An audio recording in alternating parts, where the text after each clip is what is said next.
The act of defecation involves a very private sphere and is the object of cultural taboos, so much so that it's rarely thought of even by physicians.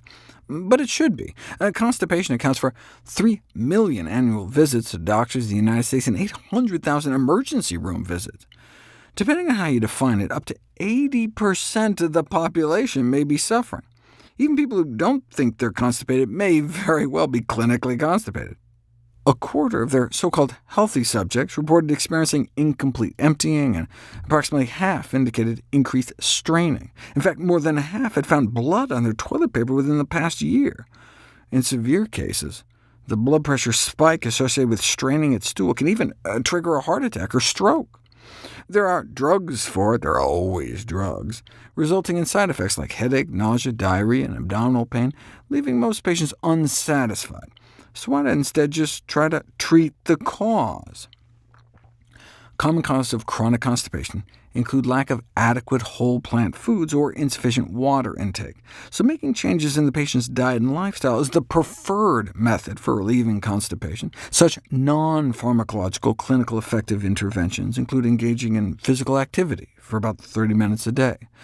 A systematic review and meta-analysis found aerobic exercise interventions help, starting at about 140 minutes a week, and then, of course, a diet centered around whole plant foods, which are the only naturally concentrated sources of fiber.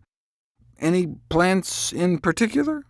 If you give elderly women with severe constipation about a dozen prunes a day, they experienced significant improvement within the first week.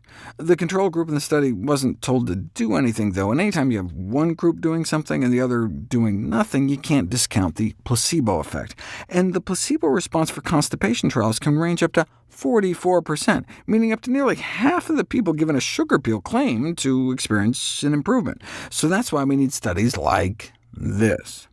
Subjects were randomized to about 8 prunes a day, plus a large glass of water, 12 prunes in water, or just the water alone. So even the control group got an intervention they were told might help with constipation.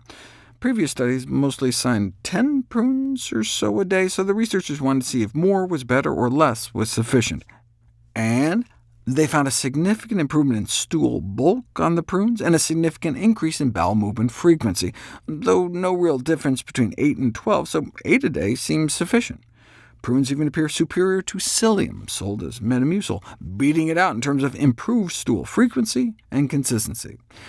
We used to think it was just all the fiber in prunes that was helping, but prune juice evidently works too, which, like most juices, has had the fiber removed. Other potential active components include a natural sugar alcohol known as sorbitol that's used in some sugar-free gum. Once you eat more than a dozen or so large prunes a day, however, the dose of sorbitol could start reaching laxative levels in susceptible individuals, so be careful.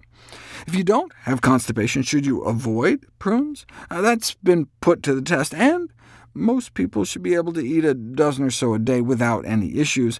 In fact, it's interesting to note that prunes have been traditionally used as both a laxative and an anti-diarrheal remedy. What about dried figs, one of the few medicinal plants mentioned explicitly in the Bible? Researchers took patients with a type of irritable bowel syndrome characterized by constipation, and randomized them to 1 fig with breakfast and 1 fig with lunch, each with a glass of water. And there was significant improvement in frequency of defecation, and a significant drop in the frequency of hard stools compared to control. But what was the control?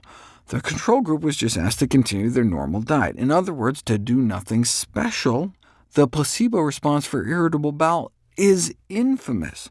Give people with IBS a fake sugar pill, and sometimes 72% say they magically feel better. That's why we need this kind of study, a randomized, double-blind, placebo-controlled trial.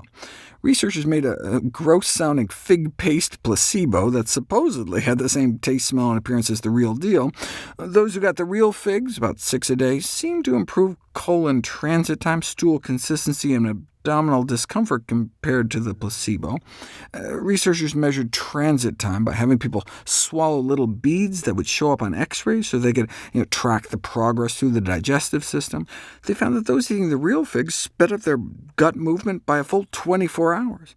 Defecation frequency per week didn't beat out placebo, though. In fact, they tested so many different outcomes. Even the stool consistency and tummy discomfort results may have been statistical flukes. So it looks like prunes would be the better treatment choice.